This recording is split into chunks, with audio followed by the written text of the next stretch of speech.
युगों से युगों तक की है राजा, महिमा के सिंहासन पर बैठा बादशाह। वो है महान सर्वशक्तिमान, उसकी हुकूमत पर उसका ही प्रताप।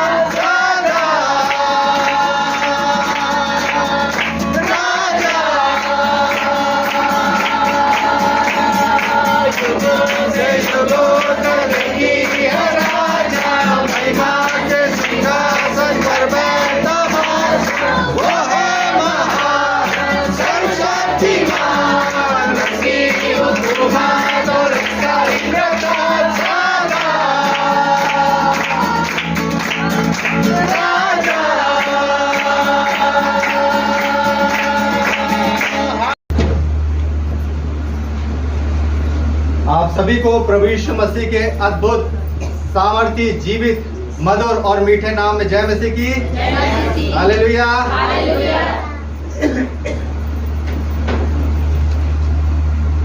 परमेश्वर का दास पौलुस वचन सुनाने के लिए और वचन कहने के लिए एक बात को अपनी पत्री में लिखता है, और वो पाया जाता है इफिसियों की पत्री,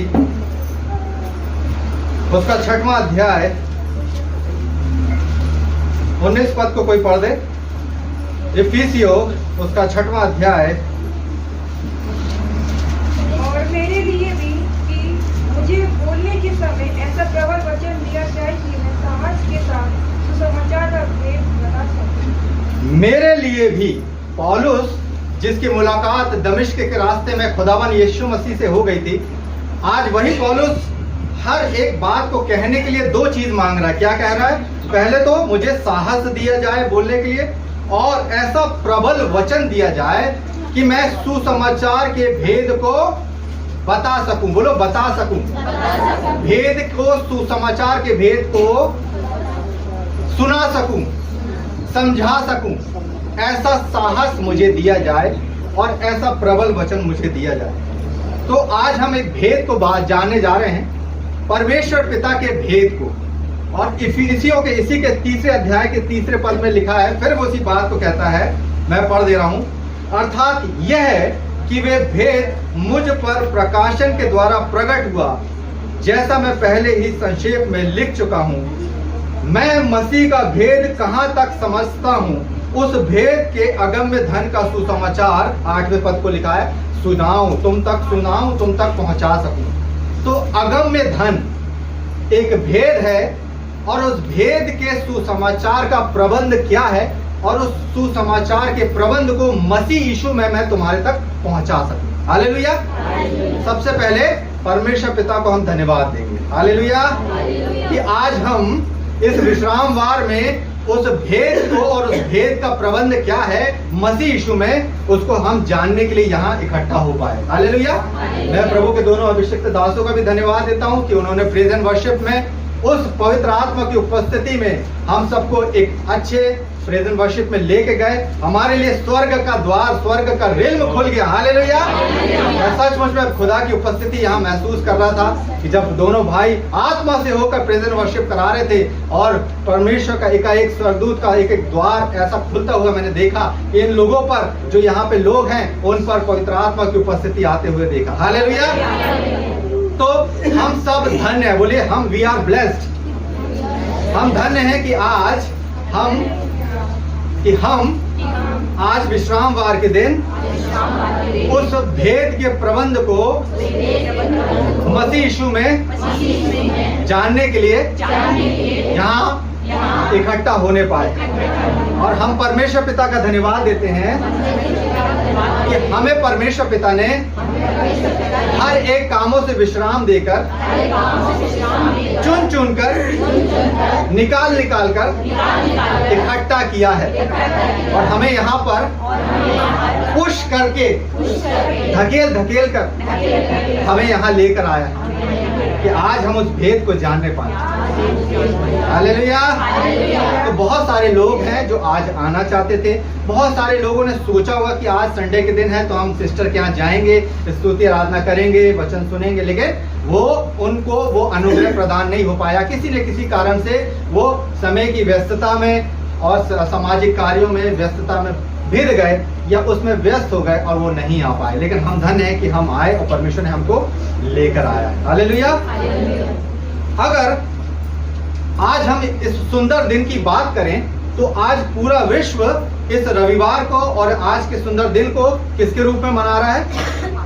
फादर्स डे के रूप में, एक पिता के दिवस के रूप में। और एक पिता जो होता है उसका जीवन जो होता है सबसे ज्यादा समर्पित होता है, सबसे ज्यादा डेडिकेटेड होता है। और आपने कई बार उस YouTube में या उस WhatsApp में एक फोटो देखी होगी जब पिता अपने पूरे कपड़े उतार कर अपने परिवार को, अपने बच्चों को ढांका हुआ है, जैसे पिता अपने बच्चों को ढांक लेता है ना। जैसे यीशु मसीह ने प्रार्थना की थी ना कि मैं परमेश्वर पिता प्रार्थना करता हूँ जैसे मुर्गी अपने बच्चों को अपने पंखों के तले छुपा लेती है, वैसे तू अपने बच्चों को छुपा ले। बहुत करुणामय प्रार्थना थी, बहुत रोते हुए बड़ी भारी आवाज में प्रभु यीशु मसीह ने उस प्रार्थना को किया था।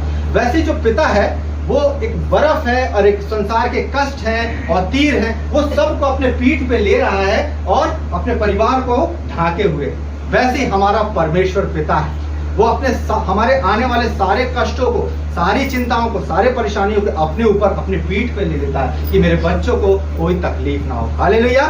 तो आज हम पिता के रूप में देखने जा रहे हैं कि आज जो फादर्स डे मना रहे हैं, हमारा स्वर्गीय पिता, हमारा परमेश्वर पिता हमारे द्वारा हमसे क्या क्या काम कराना चाहता है और वचन में होकर हमसे कैसे बात करना चाहता है। आज वो कैसे एक सच्चे पिता का रोल, एक सच्चे पिता की भूमिका इस पृथ्वी पे हमारे लिए निभा रहा है। हो सकता है कि हमारे जीवन में सांसारिक पिता भी हो, क्योंकि हमारे जीवन में माता पिता है, माता पिता की भूमिका है ना। पिता आते हैं, पिता अपने घर से, आपने देखा होगा कि बहुत ही संघर्षपूर्ण जीवन को जीते हुए अपने घर को संभालते हैं, घर की जीविका चलाते हैं और नाना प्रकार के अथक प्रयास करते हैं, कठिन परिश्रम करते हैं कि हमारे बच्चे पढ़ लिख जाएं, अच्छी शिक्षा प्राप्त हो, मेरे घर का संचालन अच्छा हो। माता भी, जो माता होती है वो भी कंधे से कंधा मिलाकर पिता का साथ देती है और दोनों माता पिता के समर्पित जीवन से ही एक अच्छा परिवार और बच्चों की परवरिश होने पाती है। तो यहाँ पर कुलीसियों की पत्री में लिखा है, कुलीसियों 2:3 में लिखा है, परमेश्वर पिता के 2 के आखिरी लाइन को पढ़ रहा हूँ, कुलीसियों 2 के दूसरे अध्याय के दूसरे पद के आखिरी लाइन को पढ़ रहा हूँ। परमेश्वर पिता के भेद को अर्थात मसीह को पहचान ले। बोलिए, परमेश्वर पिता का भेद जो यीशु मसीह है उसके पहचान को हम पहचान ले।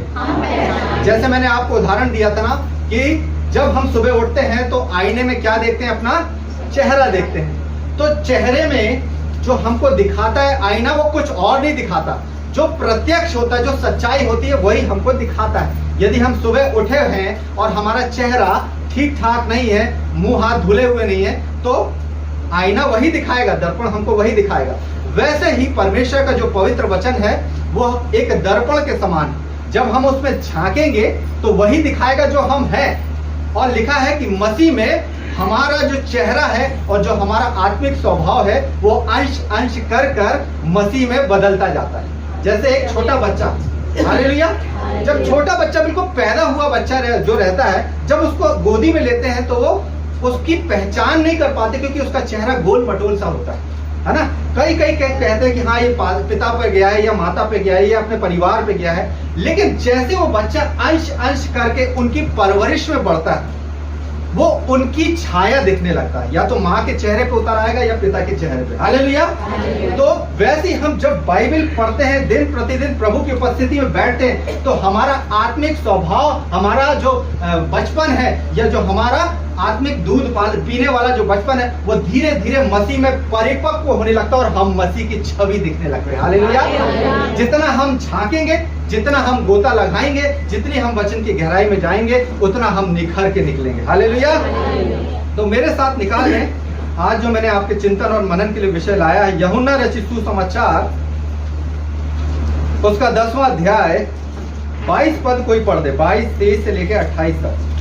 यरूशलेम में स्थापन पर्व मनाया जाता है। देखिए, यरूशलेम में एक स्थापना का पर्व मनाया जा रहा था। ये फसह का पर्व नहीं है। फसह के पर्व के समय यीशु मसीह आए थे और कहा था कि मुझे यरूशलेम में जाना जरूरी है, और लेकिन ये स्थापना का वर्ष मनाया जा रहा था और इसकी ऋतु क्या थी बताइए।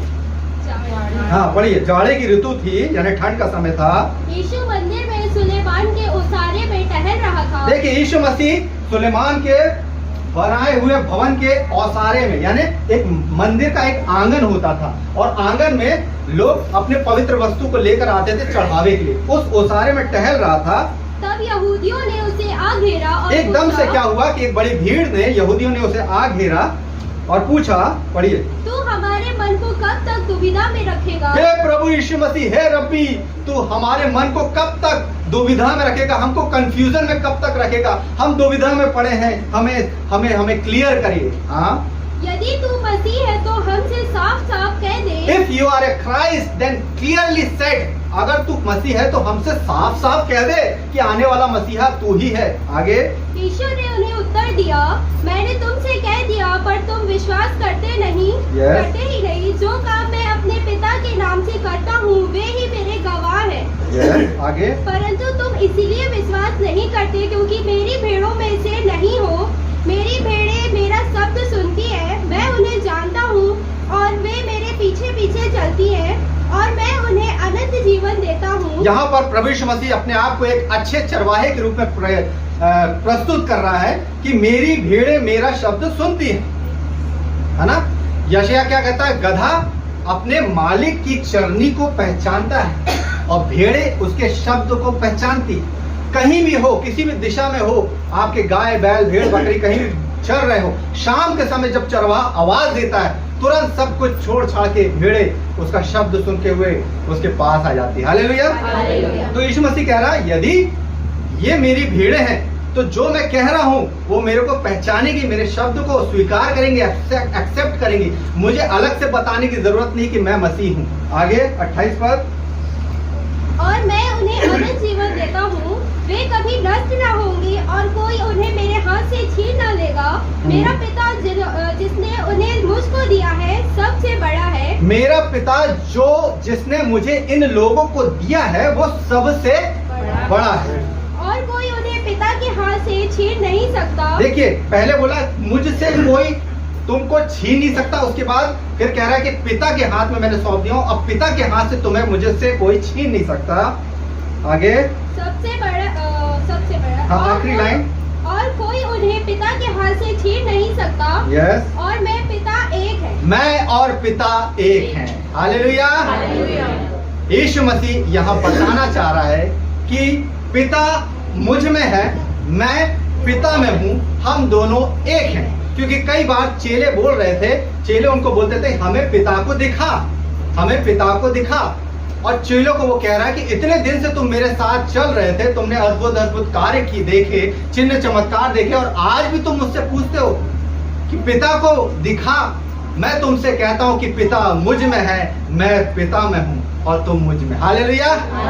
तो यहाँ पर कहने का तात्पर्य यह है, आज जो मैंने आपके लिए जो ये वचन चुना है इसमें एक समय था, एक इंसिडेंट था कि लोग जाड़े की ऋतु में ठंड के समय में एक स्थापना पर्व को मनाने के लिए आए थे और प्रभु यीशु मसीह उस मंदिर में, उस औसारे में घूम रहा है, टहल रहा है। एकाएक कुछ लोग इकट्ठा हुए और उससे पूछने के लगे कि हमें हमारा कंफ्यूजन दूर कर दे, आने वाला मसीहा तू है कि नहीं, हमें बता दे। तब प्रभु यीशु मसीह ने बड़ी ही बुद्धिमानी के साथ कहा कि मैं और पिता एक हैं। जो भेड़ें अगर मेरी होगी तो मेरा शब्द पहचानेगी, जो नहीं होगी वो चली जाएगी। हालेलुया। क्योंकि आपने देखा होगा कई बार जब वो प्रचार करता था तो बहुत सारे लोग मन में विश्वास करते थे, बहुतेरे विश्वास करके फिर जाते थे, लेकिन जो एक्सेप्ट नहीं करते थे प्रभु यीशु मसीह को वो ठोकर खाते थे और अपनी शिक्षाओं में फिर से वापस लौट जाते थे। लेकिन यहाँ पर एक और बड़ी घटना हुई। जैसे ही प्रभु यीशु मसीह ने अपनी तुलना किससे करी? पिता से। I am equal to God.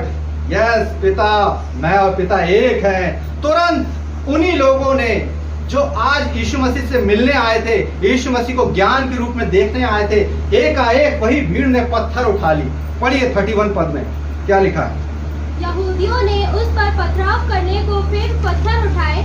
इस पर यीशु ने उनसे कहा, मैंने तुम्हें अपने पिता की ओर से बहुत से भले काम दिखाए। बस मैंने तुम्हारे सामने पिता के रूप में, पिता के लिए बड़े बड़े काम दिखाए, बड़े बड़े अद्भुत चिन्ह चमत्कार दिखाए। लाजर को जिंदा कर दिया, उस बूढ़ी स्त्री के बेटे को, जवान बेटे को जो अर्थी जा रही थी उसको जिंदा कर दिया। बड़े बड़े चिन्ह चमत्कार, 5000 लोगों को खाना खिला के तृप्त कर दिया।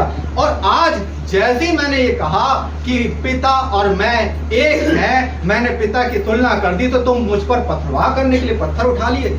और क्या लिखा है, पढ़िए।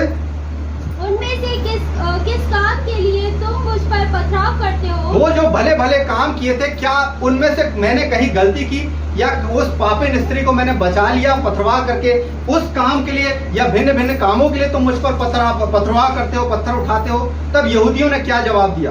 यहूदियों ने उसको उत्तर दिया, भले काम के लिए हम तुझ पर पथराव नहीं करते, परंतु परमेश्वर की निंदा करने के कारण, और इसीलिए कि तू मनुष्य होकर अपने आप को परमेश्वर बनाता है। यस, यहूदियों ने कहा, हम तुमको भले भले काम, तूने अच्छे काम किए, चिन्ह चमत्कार दिखाए, बहुत सारे लोगों को चंगा किया, हम उन कामों के कारण पत्थर नहीं उठाते। आज हमने पत्थर उठाया तो इसलिए कि तू अपने आप को परमेश्वर के तुल्य ठहराता है, परमेश्वर का बेटा बोलता है, परमेश्वर की बराबरी करने की कोशिश करता है, और भले भले काम, पथराव करने के लिए नहीं, निंदा कर। तूने परमेश्वर की निंदा की है, ब्लास्फेमी की है। तूने परमेश्वर को अपने तुल्य, परमेश्वर के लिए अपने आप को अपने तुल्य किया है, तो तूने परमेश्वर की भी निंदा की, इसलिए हम तुझ पर पथराव करते हैं। तब प्रभु यीशु मसीह ने कितनी चालाकी से, कितनी बुद्धिमानी से उत्तर दिया। 34 पद। यीशु ने उन्हें उत्तर दिया, क्या तुम्हारी व्यवस्था में नहीं लिखा है, मैंने कहा तुम ईश्वर हो?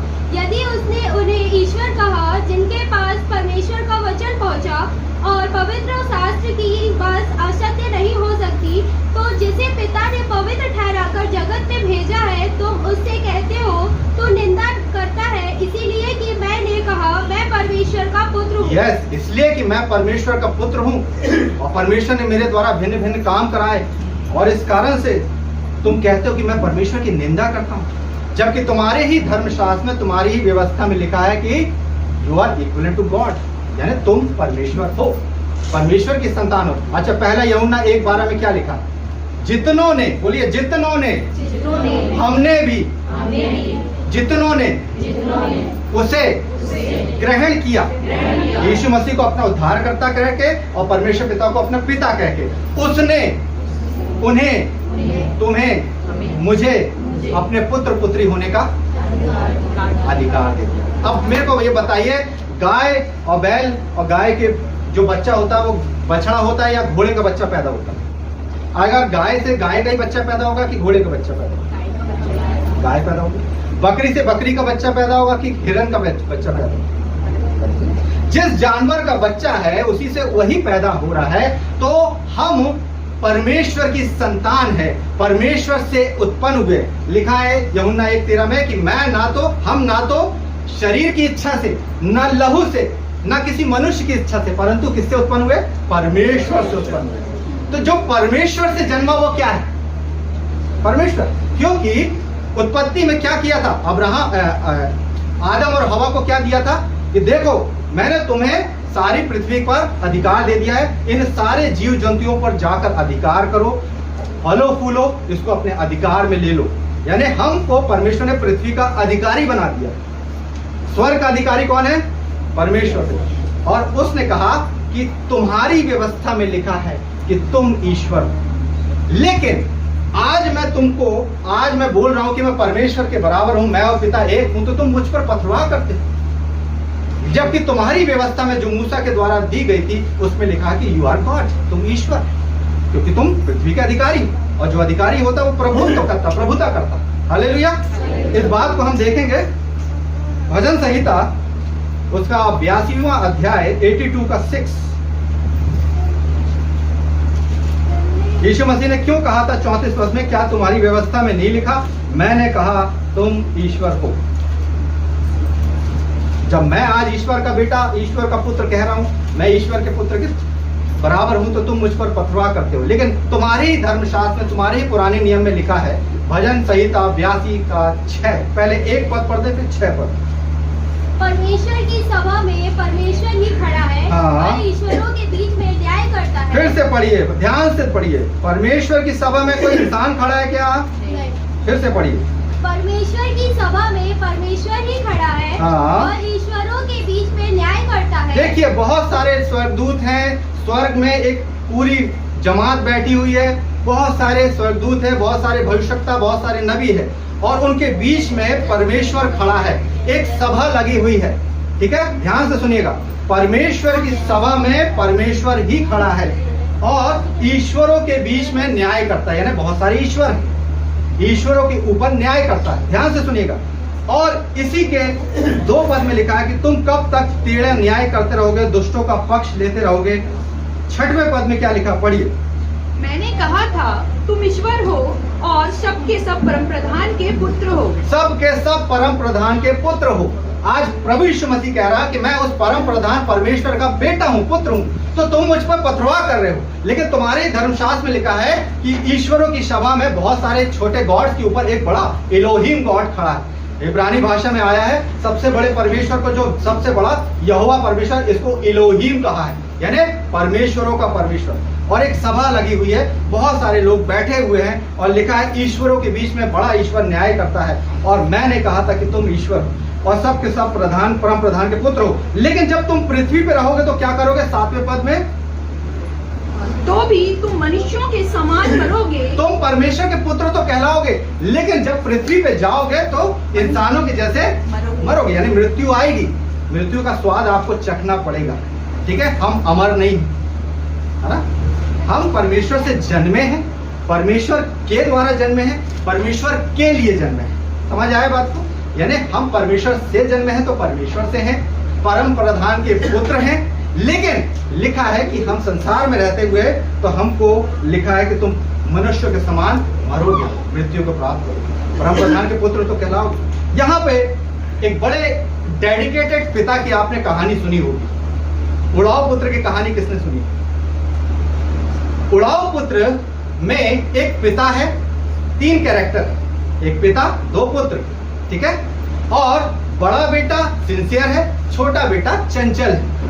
छोटा बेटा उड़ाऊ है, हर चीज को जोड़ना बटोरना नहीं आता उसको, लेकिन उसको बिखेरना आता है, खर्च करना आता है, खर्चीला व्यक्ति है। हालेलुया।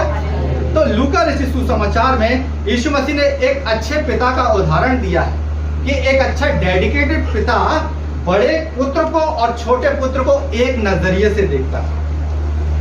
ये नहीं कि बड़ा बेटा ज्यादा सिंसियर है तो मैं उससे ज्यादा प्रेम करूंगा, और छोटा चंचल है और उड़ाऊ है, खर्चीला है, तो मैं उससे नफरत करूंगा।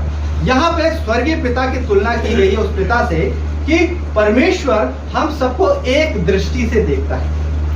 एक घर में 5 बच्चे हैं, 5 का अलग अलग स्वभाव है। बड़ा बेटा सिंसियर होता है, दूसरा बेटा भी सिंसियर होता है, लेकिन छोटा बेटा प्यार में, लाड़ प्यार में अधिकतर बिगड़ जाता है। हो सकता है उसकी उतनी शिक्षा नहीं हो पाती, वो बच्चा बिगड़ जाता है, लेकिन परिवार उसको निकाल कर बाहर नहीं फेंक देता, उसके गुणों को, अवगुणों को लोगों को बताता नहीं, देखे हमारा बेटा तो रात में पी कर आया, लेकिन उसके पाप को ढांकने की कोशिश। परिवार हमेशा उस बच्चे को, चाहे वो कितना भी बिगड़ा हो, बार बार सुधारने की कोशिश करता है। वैसे हमारा परमेश्वर पिता बिगड़े हुए संतानों को सुधारने की कोशिश करता है। निकालिए मेरे साथ लूका रचित सुसमाचार, उसका 15वां अध्याय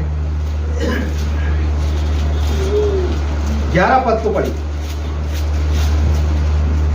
फिर उसने कहा, किसी मनुष्य के 2 पुत्र थे। हाँ। उनमें से छोटे ने पिता से कहा, हे पिता, संपत्ति में से जो भाग मेरा हो वह मुझे दे दिया जाए।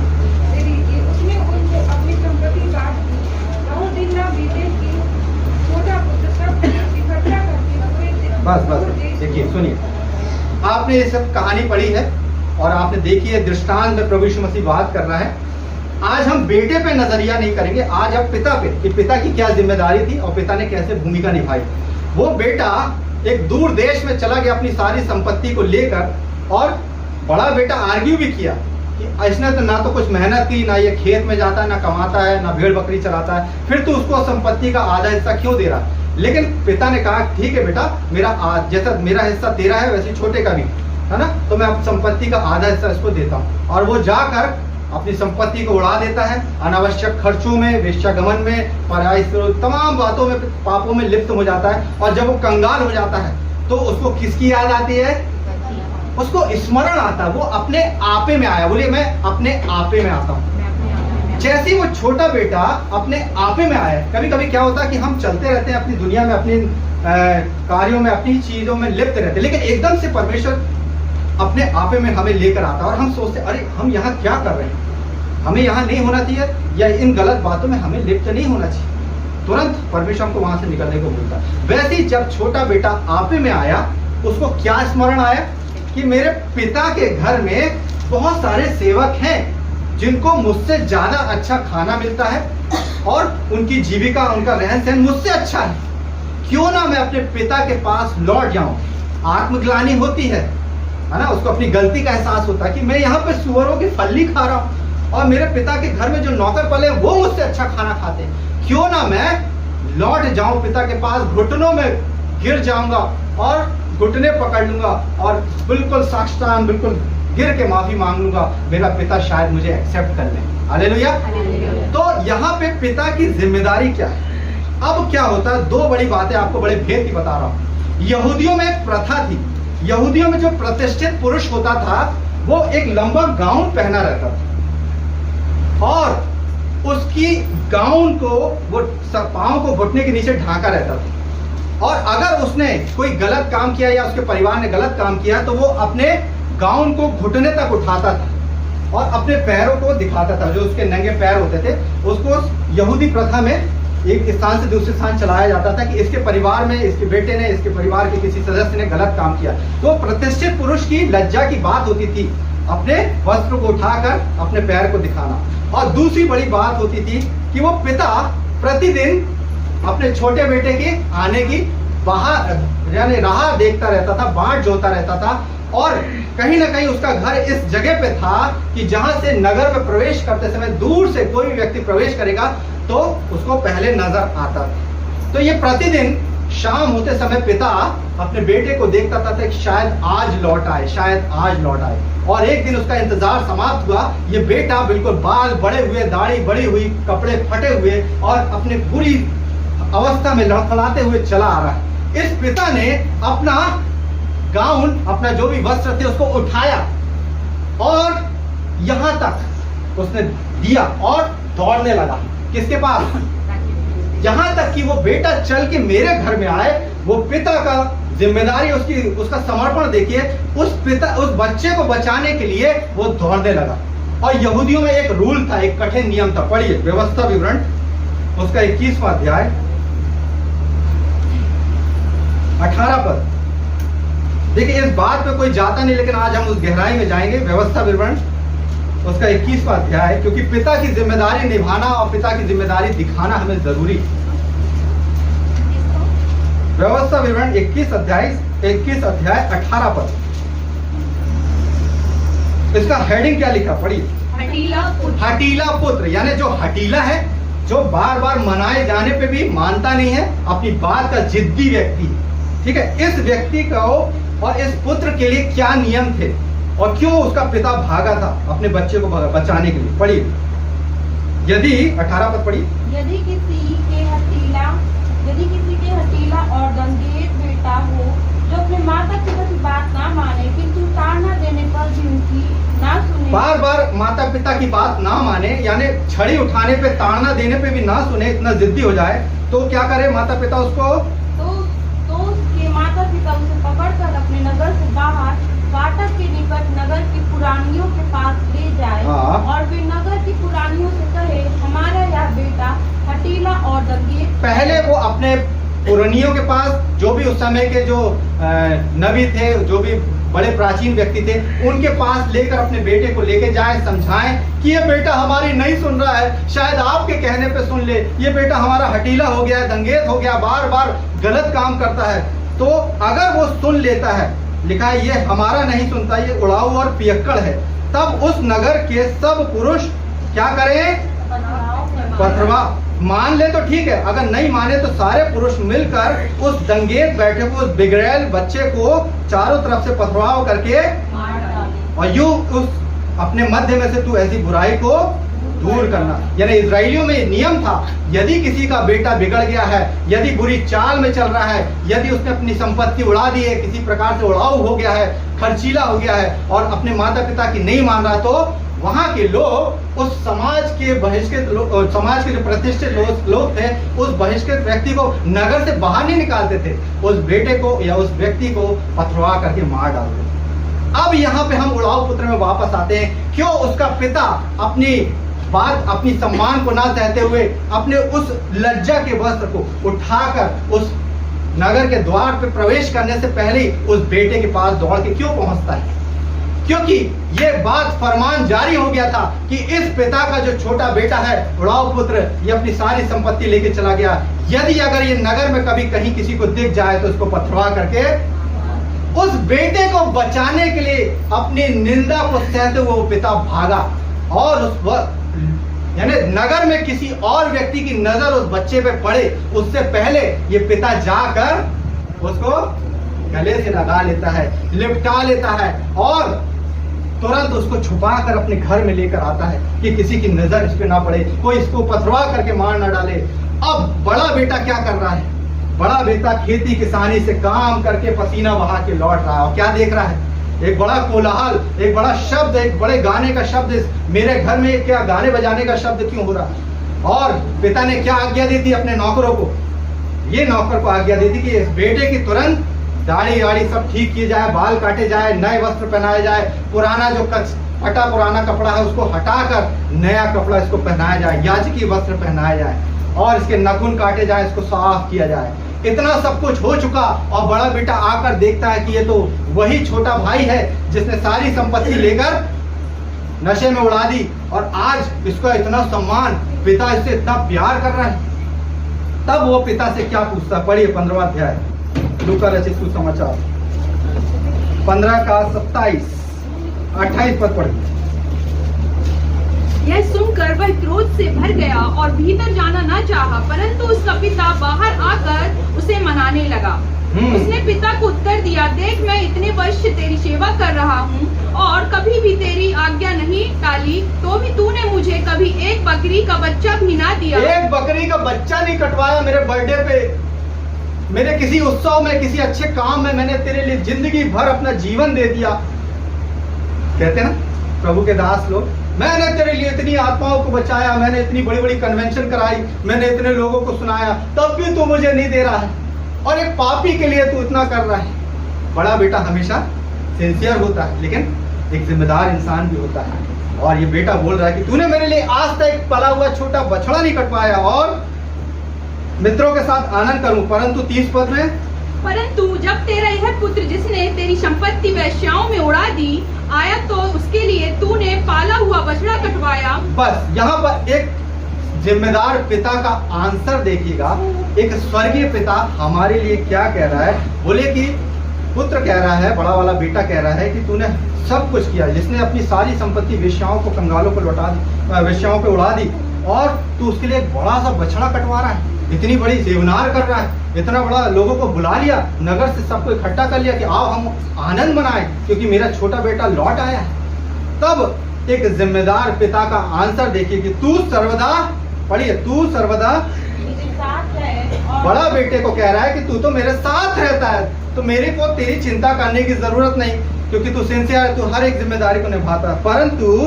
परंतु अब आनंद करना और मगन होना चाहिए क्योंकि यह तेरा भाई मर गया था, फिर जी गया है, हो गया था, अब मिल गया है। हाँ, उसके ऊपर वाली लाइन पढ़िए और 31 पद की। उसने उससे कहा, पुत्र तो सर्वदा मेरे साथ है और जो कुछ मेरा है वह सब तेरा ही है। बोले जो पिता का है, जो पिता का है वो मेरा है, और जो मेरा है वो पिता का है। हालेलुया।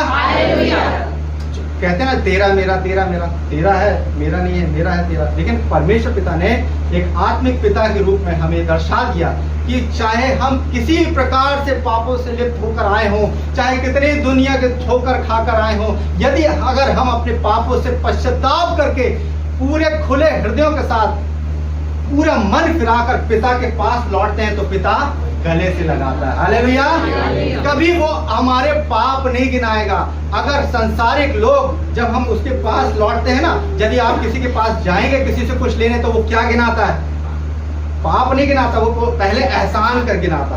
देख मैं तेरे ऊपर एहसान कर रहा हूँ, देख मैंने तेरे लिए उस समय में जब तू परेशानी में था, विषम परिस्थिति में था, मैंने तेरी हेल्प की थी। लोग क्या करते हैं? एहसान गिनाते, उसके बाद पाप गिनाते हैं कि तूने इस सन में इतने समय में ऐसे समय में पाप किया था, और आज मन फिराने की बात कर रहा है। जो सच्चे में मन फिराने के लिए लौटता ना, वो भी बेचारा ठोकर खा के बोलता कि इनके पास कैसे लौटूं, तो ये तो मेरे पाप गिनाने लगे। लेकिन हमारा प्रभु यीशु मसीह, हमारा पिता कभी हमारे पाप नहीं गिनाता। हालेलुया।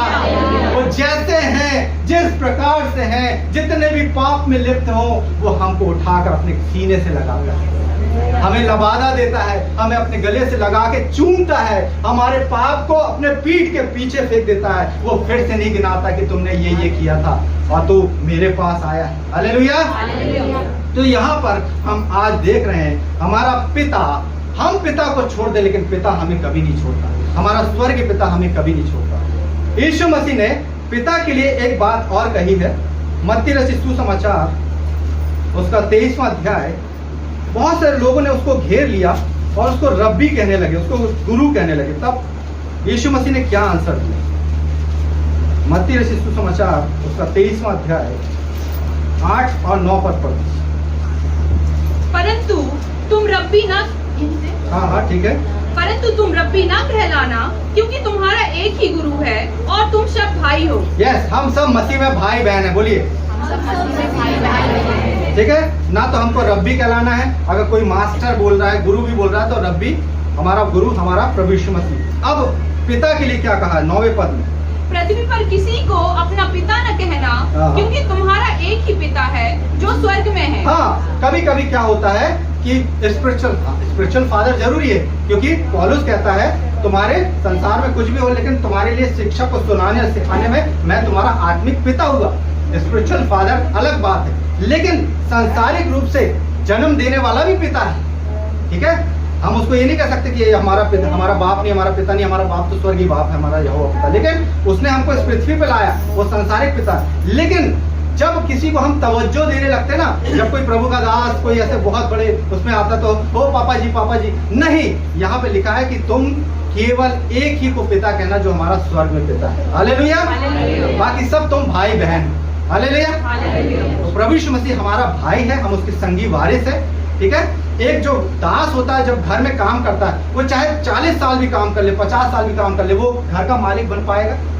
नहीं। ठीक है, यीशु मसीह और मूसा की तुलना ऐसी की गई। मूसा को परमेश्वर ने कहा है, पौलुस बता रहा है कि वो एक दास के रूप में काम किया। दास परमेश्वर के राज्य का वारिस नहीं हो सकता, लेकिन यीशु मसीह क्योंकि परमेश्वर का पुत्र है, वो वारिस हुआ, और उसके साथ हम भी संगी वारिस हुए, क्योंकि हम परमेश्वर के संतान कहलाए, हम पुत्र पुत्री। हालेलुया। यानी बहुत से भविष्यवक्ता, बहुत से नबी और बहुत बड़े बड़े काम करने वाले भी परमेश्वर के राज्य में पुत्र पुत्री कहलाने के लिए नहीं, क्योंकि वो दास के रूप में काम करते थे। मूसा भी एक दास के रूप में काम किया, लेकिन जब परमेश्वर को हम ग्रहण करते तो हम उसके पुत्र पुत्री होने का अधिकार हम प्राप्त कर लेते हैं, और मसीह के साथ हम भी स्वर्ग राज्य में एक बेटे के रूप में, अधिकार के रूप में प्रवेश करने पाते हैं। हालेलुया। यह है हमारे पिता का गुण, ये है हमारे आत्मिक पिता का स्वभाव कि वो हमारी गलतियों को, हमारी बातों को बार बार निकाल कर नुक्ताचीनी नहीं करके बताता, और लोगों को नहीं बताता कि इसने ये गलत किया, लेकिन वो पापों को ढांप लेता है। हम जैसे भी हो, जिस दशा में भी लौटे हों, सब कुछ संसार ने छीन लिया हो, तब भी परमेश्वर पिता हमें एक्सेप्ट करते हैं। हालेलुया। हमारा परमेश्वर हमें हमेशा लेकर रखने वाला परमेश्वर, हमेशा संजो के रखने वाला परमेश्वर। भजन 46:1 में क्या लिखा, बिना देखे बोले, परमेश्वर मेरा शरण स्थान और गढ़ है, और संकट में अति सहज से मिलने वाला मेरा सहायक है। जब आप संकट में पड़ जाएं तो लोगों के पास नहीं जाएं। लिखा है यहोवा की शरण लेनी मनुष्यों पे भरोसा रखने से उत्तम है, और यहोवा की शरण लेनी प्रधानों पे भी भरोसा रखने से उत्तम है। संकट में अगर कोई मिल सकता तो हमारा परमेश्वर पिता है। हालेलुया। जब बुढ़ाऊ पुत्र संकट में पड़ गया, भीषण संकट में कि अब कुछ नहीं हो सकता, उसको उसका पिता स्मरण आया और तुरंत वो लौटा, और पिता उससे पहले कि वो कदम रखता, पिता दौड़ते हुए उसके पास चला गया और उसको अपने गले से लगा। जब हम लौटने का निश्चय करते हैं, जब हम प्रण कर लेते हैं कि अब हम अपने कामों से, सांसारिक कामों को त्याग कर पिता के पास लौट जाएं, क्यों ना हम परमेश्वर के जीवन अनुरूप जीवन बिताएं। जब हम एक स्टेप आगे बढ़ाते हैं, हमारा परमेश्वर स्वर्ग के दरवाजे खोल देता है, रेल खोल देता है, हमारे लिए स्वर्गदूत आगे आगे भेज देता है। उस बच्चे को बचा लो, उस बेटे को ले आओ, उसे कोई पथरवा करके मार न डाले। हालेलुया। यह है एक जिम्मेदार पिता और हमारा पिता है। इसलिए यीशु मसीह ने जब भी प्रार्थना को तवज्जो दिया, मत्ती 6 में जब प्रार्थना करना सिखाई तो सबसे पहले क्या बोला? हे हमारे पिता, हे हमारे बाप, तू जो आसमान में, तू जो स्वर्ग में, तेरा नाम हो। और हर चंगाई देने के पहले, हर चिन्ह चमत्कार दिखाने के पहले, चाहे वो रोटी तोड़ने की चंगाई हो, चमत्कार हो, चाहे 5000 खिलाने को हो, चाहे वो लाजर को जिलाने की चंगाई की सामर्थ्य होना हो, उसने एक बात हमेशा करी। क्या करी? सबसे पहले प्रार्थना किया। और क्या किया? अपना सर हमेशा स्वर्ग की ओर ऊपर उठा के कहा, परमेश्वर पिता, मैं तेरा धन्यवाद करता हूँ कि तू मेरी सदा सुनता है और रोटी देता गया। परमेश्वर पिता, मैं धन्यवाद देता हूँ कि तू मेरी सुनता है। और कहा, हे लाजर बाहर आ। हालेलुया।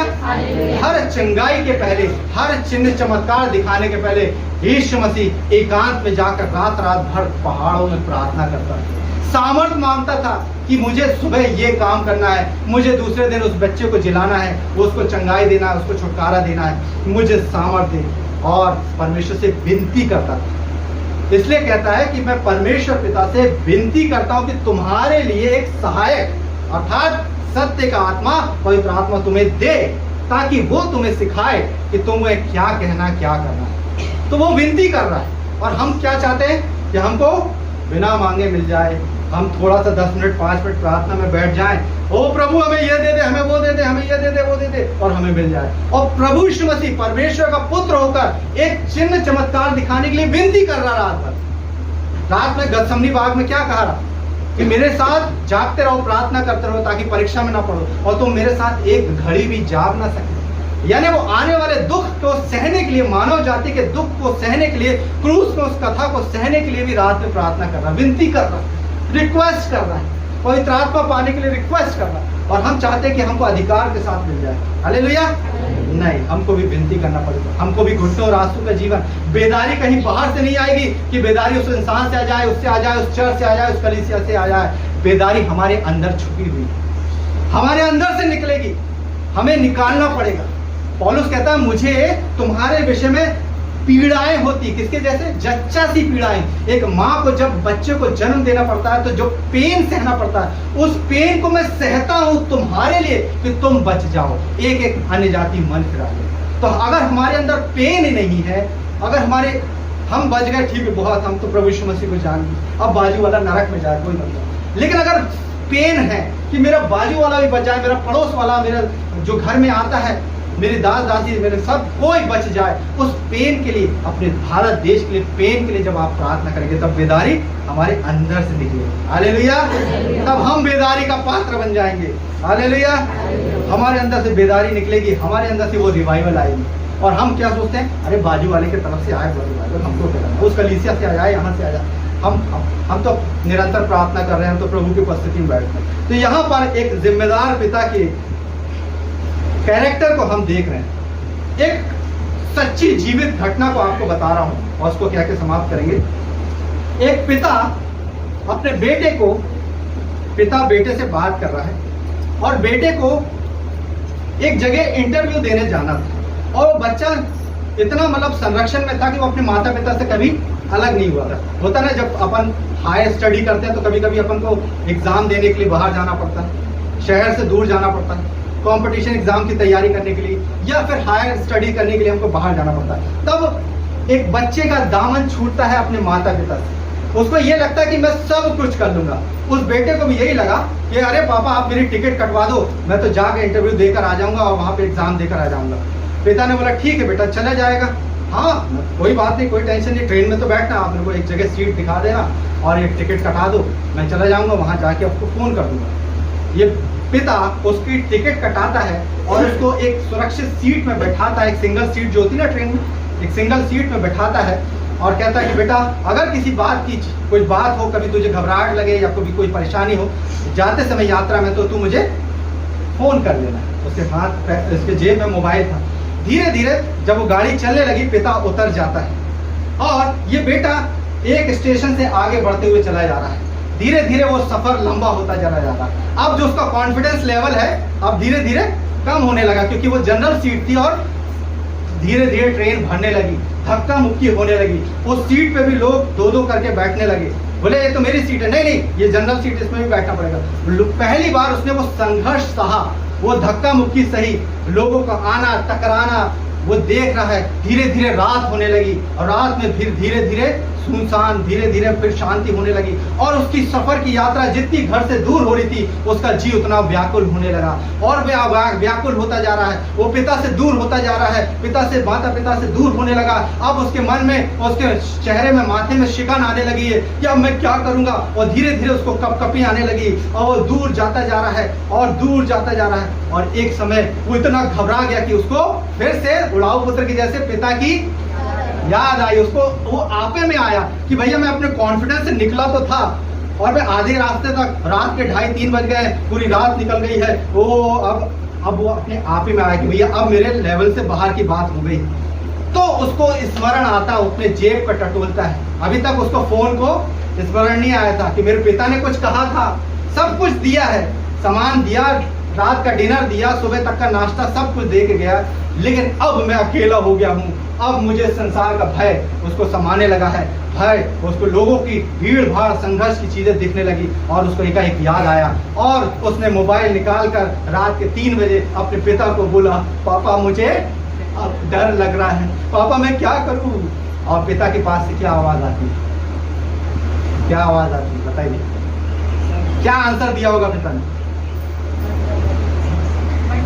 बेटा घबरा मत, मत डर, नेक्स्ट डब्बे में मैं बैठा हूँ। हालेलुया। वैसे हमारा परमेश्वर पिता है, हमें कभी अनाथ नहीं छोड़ता। हालेलुया। हम संसारिक बुद्धि लगाकर बोलते हैं कि हम सब कुछ कर लेंगे, दुनिया की सारी लड़ाई जीत सकते हैं। लेकिन जब दुनिया की बातें घेरने लगती है, जब हम घबराने लगते हैं, जब हमको याद आता कि अब हमको इस समय में इस विषम परिस्थिति से कौन निकालेगा, पिता बोलता है मत डर, मैं तेरे संग, इधर उधर मत डाल, मैं तेरा परमेश्वर। हालेलुया। ये है हमारा पिता जो हमें कभी अनाथ नहीं छोड़ता, कभी एकांत, कभी अकेले नहीं छोड़ता। बस आपको लिपटे रहना उससे, हम उसकी उपस्थिति से निकल जाते हैं। परमेश्वर हमको कभी नहीं छोड़ता। हम उसकी उपस्थिति को छोड़ देते हैं, किसके लिए? हमारी बुद्धि के हिसाब से कि हाँ अब तो मैं अपने हिसाब से कर लूंगा, ये बड़ा घर, बड़ी बिल्डिंग बना लूंगा। लेकिन परमेश्वर हमको कभी नहीं छोड़ता। प्रभु यीशु मसीह को भी उसने कभी नहीं छोड़ा, लेकिन पापों से दबा हुआ और पूरे जगत के पाप को लिया हुआ था, तब उसने अपना मुंह मोड़ा और उसी एक क्षण की उस विरह को यीशु मसीह बर्दाश्त नहीं कर पाया, है ना। मैं और पिता एक हूँ, जिसने मुझे देखा उसने पिता को देखा। आज वो कलवरी क्रूस पे है और एक क्षण के लिए पिता ने पीठ कर ली तो बोलता, हे पिता तूने मुझे क्यों छोड़ा। 1 मिनट की, 1 सेकंड की विरह यीशु मसीह बर्दाश्त नहीं कर पाया। और हम अपने माता पिता को छोड़ देते हैं। अपने बच्चे आज बड़े हो जाते हैं तो माता पिता को छोड़ के अलग घर संसार बसा लेते हैं। वो अपना हमारा प्रभु यीशु मसीह से सीखिए, वो अपने पिता को छोड़ना नहीं चाहता था, उसकी उपस्थिति में रहना चाहता था। अब्राहम 99 वर्ष का होकर भी उसको परमेश्वर सिखा रहा है कि मेरी उपस्थिति में चल और सिद्ध होता चला जा। अभी भी तू मेरी उपस्थिति में नहीं चल रहा, उपस्थिति में चल, फिर तू देख मैं तुझे ऐसे अद्भुत अद्भुत काम दिखाऊंगा जो अभी भी लोगों के उससे बाहर है। हालेलुया। चलिए एक पद को कह के समाप्त करेंगे।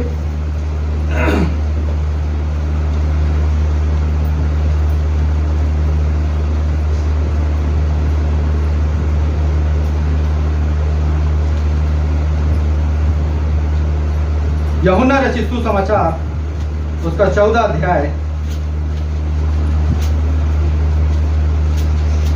20 पद पढ़िए।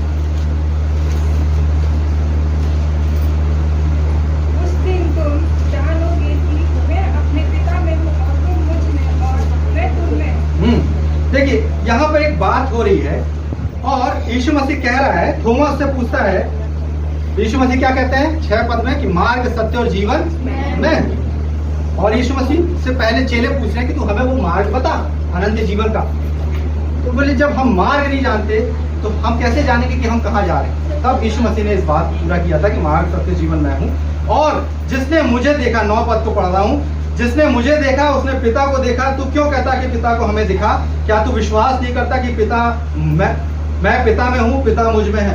और ऐसा कहकर परंतु पिता मुझ में रहकर अपने काम करता है। अब इसी बात को वो कह रहा है कि मैं पिता में हूँ, पिता मुझ में हूँ और तुम मुझ में हो। और 20 पद में कह रहा है उस दिन तुम जान लोगे। किस दिन? जब उस दिन किस दिन? जब हम पिता के भेद को अर्थात मसीह को पहचान लेंगे। अभी तक हमने मसीह को नहीं पहचाना था। मसीह में हमारा सांसारिक पर्दा डाला हुआ था। पौलुस कहता है जिस दिन ये पर्दा उठेगा तुम मसीह को पहचान जाओगे और तुम रूबरू साफ साफ स्पष्ट देखने पाओगे। उस दिन तुम जान लोगे, जिस दिन मसीह को ग्रहण कर लोगे, मसीह को अपना उद्धारकर्ता ग्रहण कर लोगे, उस दिन तुम जान लोगे कि मैं अपने पिता में हूं, पिता मुझ में है और हम दोनों तुम में। बोलिए मेरे साथ, मैं पिता में हूं, पिता मुझ में है और हम दोनों तुम में। यानी पिता यीशु मसीह अकेला नहीं आएगा, पिता को लेकर आएगा और हमारे डेरे में निवास करता है और हमारे साथ भोजन करता है। और पवित्र आत्मा उसने एडवांस में दे के रखा है ना। 15 पद में लिखा ना कि यदि तुम मुझसे प्रेम रखोगे, मेरी आज्ञाओं को मानोगे, तो मैं तुम्हें एक सहायक दूंगा। मैं पिता से विनती करूंगा कि वो तुम्हें एक सहायक दे, सत्य का आत्मा। ठीक है, पवित्र आत्मा उसने हमें दे के गया, अनाथ नहीं छोड़ा। प्रभु यीशु मसीह कह रहा है कि मैं अभी जाता हूं तुम्हारे लिए जगह तैयार करने, जब तक मैं नहीं आता तुम्हें एक सहायक देके जाता हूं। यानी पवित्र आत्मा हमें दिया गया। कोई भी आत्मा ये कह के इनकार नहीं कर सकती कि जो आत्मा मान लेती कि यीशु मसीह सच्चा खुदा, उसके अंदर पवित्र आत्मा है। हालेलुया। बोले मैं पवित्र आत्मा से परिपूर्ण हूं। और लिखा है कि पिता मुझ में है, मैं पिता में। और इसी का 23 पद पढ़ दीजिए। यीशु ने उसको उत्तर दिया, यदि कोई मुझसे प्रेम रखे। ये पहली कंडीशन है, हमको यीशु मसीह से और पिता से प्रेम रखना पड़ेगा। दूसरी कंडीशन क्या है? आगे और प्रेम रखेगा तो वह मेरे वचन को मानेगा, यानी मेरी आज्ञाओं को मानेगा। हमारे बच्चे अगर हमसे प्रेम करते हैं तो हमारी आज्ञाओं को मानते हैं। भैया एक गिलास पानी लेकर आ, तो बच्चा लेकर आएगा क्योंकि वो मुझसे प्रेम करता है। अगर प्रेम नहीं करेगा तो नहीं लाएगा, मेरी आज्ञाओं का अनाज्ञाकारिता करेगा। यीशु मसीह कहता है कि यदि तुम मुझसे प्रेम करोगे, पहली कंडीशन, तो मेरी आज्ञाओं को मानोगे। दूसरी कंडीशन, तब मैं क्या करूंगा? पढ़िए। और मेरा पिता उससे प्रेम रखेगा और मैं अकेला उसके पास आऊंगा। ऐसा लिखा है क्या लिखा है? और हम उसके पास हम आएंगे, यानी मैं पिता को लेकर आऊंगा और कहाँ निवास करेंगे? उसके साथ, उस व्यक्ति के साथ तुम्हारी देह में निवास करेंगे। बात को समझे? फिर से समझाता हूं। यदि तुम मेरी आज्ञाओं को मानोगे तो उस पर चलोगे, मुझसे प्रेम करोगे, मैं और मेरा पिता यानी हम दोनों आएंगे और तुम्हारे डेरे में निवास करेंगे। बोले हम डेरे में हैं, वी आर टेंट। आपको मालूम अब्राहम याकूब और इसहाक ये कभी पक्के मकानों में नहीं रह पाए। ये उनका पूरा जीवन निकल गया टेंट लगाने में। इजराइलियों का पूरा 40 साल लग गए टेंट लगाना उखाड़ना। जैसी वाचा का जो संदूक था और बादल उठ जाता था, वो टेंट उखाड़ते थे, लपेटते थे, चल देते थे। जहां वाचा का बादल रुकता था वहां वो टेंट गाड़ते थे। ये 3 पीढ़ी लोगों ने कभी पक्के मकान नहीं देखे। मिस्र में तो पक्के मकान पाए जाते थे, लेकिन इजरायली लोग हमेशा टेंट में रहते थे। तो बोले हमें जो डेरा दिया गया है उस डेरे की रक्षा करना है। हम एक डेरे में निवास करते हैं और मेरा पिता और प्रभु यीशु मसीह मेरे डेरे में आते हैं, मेरे साथ निवास करते हैं और यीशु मसीह मेरे साथ भोजन करता है। मैं उसके साथ भोजन करने पाता हूँ और पवित्र आत्मा मुझे दिया गया है। हालेलुया। यानी इतने खास हैं आप लोग। बोले वी आर स्पेशल। हम खास हैं, हम आम नहीं है। We are not mango people.